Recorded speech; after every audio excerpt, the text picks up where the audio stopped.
Hi, this is Stephanie Miller from The Stephanie Miller Show. Please enjoy this exclusive clip from my show on Political Voices Network. Yeah, by the way, I have to play this for you. This is Representative Byron Donalds, Republican of Florida. I sent this to Frangela just to trigger them early this week. Here we go. How did you assess the support from the African-American community for President Trump? Oh, it's growing. I will tell you that right now, because at the end of the day, our economy is struggling. That's hurting every segment of America, including Black America. Okay. More and more Black Americans say we got to have Trump back. God. Okay. Your thoughts, Joe? I mean, we're talking about someone who led a movement to dispel the idea that our first Black president was actually born in this country.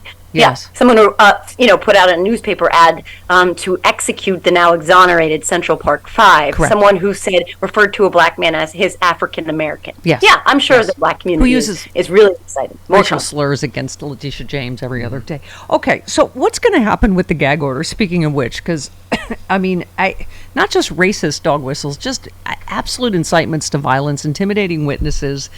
So last night, obviously, Judge Chutkan ordered. She reinstated the gag order. The judge contended Trump's repeated inflammatory attacks on prosecutors, court officials, and witnesses that threatened to undermine the case and put people at risk. No kidding.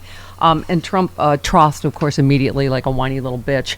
The corrupt Biden administration just took away my First Amendment right to free speech. Not constitutional. Make America great again. Okay. He's already violated it, hasn't he? I mean, I don't know what time it was, but what do you think is going to happen? What should happen, in your opinion? I mean, I don't think he can shut up. As we've learned in New York, he had to pay $15,000, and I just don't think, what are you going to do? Tell him he can't have another cookie? He doesn't care. Honestly, I think he needs to have a stiffer, lock him up. Yeah. Lock him up. Yeah, I think it was Neil Katyal saying that yesterday. There is not a defendant in the United States that would remain unimprisoned. And I don't think people mention enough. He's out on bail. He is out on bail. And so I love this, by the way. This is my favorite headline. Trump, who, as you remember, encouraged people to hang Mike Pence, has now called on his former vice president, to endorse him. Isn't that lovely? He said people in politics can be very disloyal. I've never seen anything like it. I don't. Yeah. Here's what's crazier. Yeah. Mike Pence, or whenever he said he wasn't running anymore, talked about putting his support behind principled Republicans, as if that exists. He will endorse Trump. Watch. Oh my God. Watch. Just that will be in the history books, the cowardice of this entire party. We were talking about Mitt Romney saying how many Republicans knew he was guilty, wanted to vote against him in the impeachment, could have saved us all of this. Right? I mean, they're trying to keep him off the ballots now on some states because he engaged in insurrection. I don't know if that's going to work, but they could have stopped him. You focus on the positive. You did the schedule. November 1st, Don Jr. testifies in the fraud trial. November 2nd, Eric Trump. November 3rd, Ivanka. November 6th, Donald Trump. And you said this is going to be better than The Apprentice ever was. And you're making your popcorn, I assume.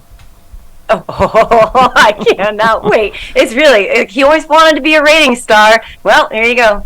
But, we were saying, our legal lads and ladies point out that they can't, they're kind of screwed. They can't take the fifth because in a civil trial, you can infer guilt from that, right?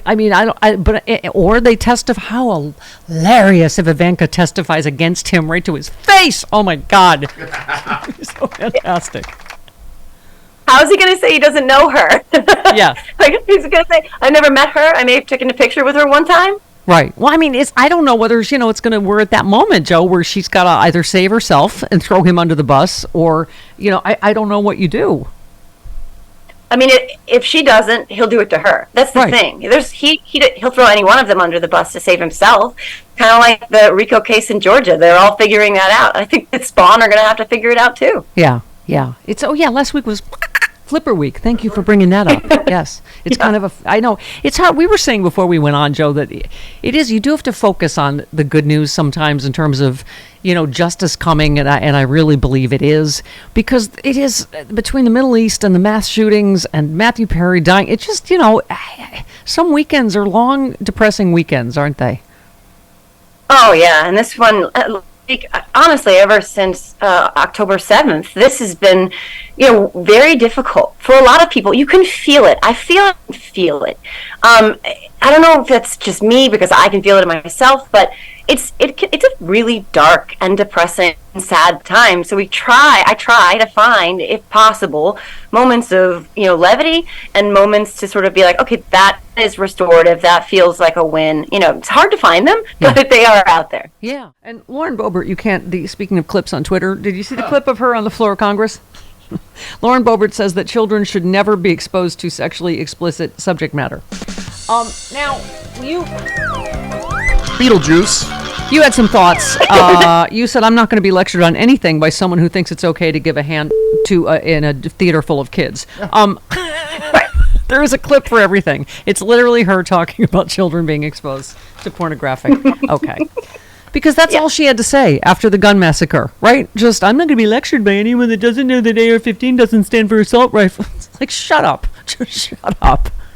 She just learned how to spell. She's going to educate us. Someone tweeted, I'm not going to be lectured by someone that can't spell GED. Okay. And you also tweeted Mike Pence has dropped out of the presidential race to the collective disappointment of his tens of supporters. That's... Yeah. He couldn't hang.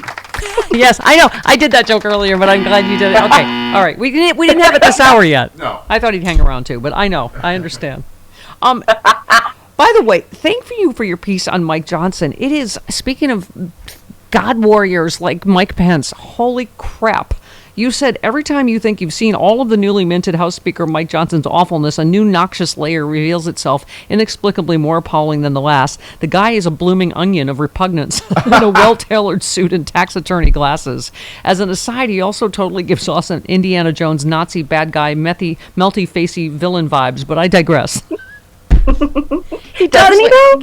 Yes. You said he's got so many layers of holy... He's even worse than we thought. He makes puff pastry look like a one-dimensional by comparison. Yes, and you said he seems at first glance to be, benign.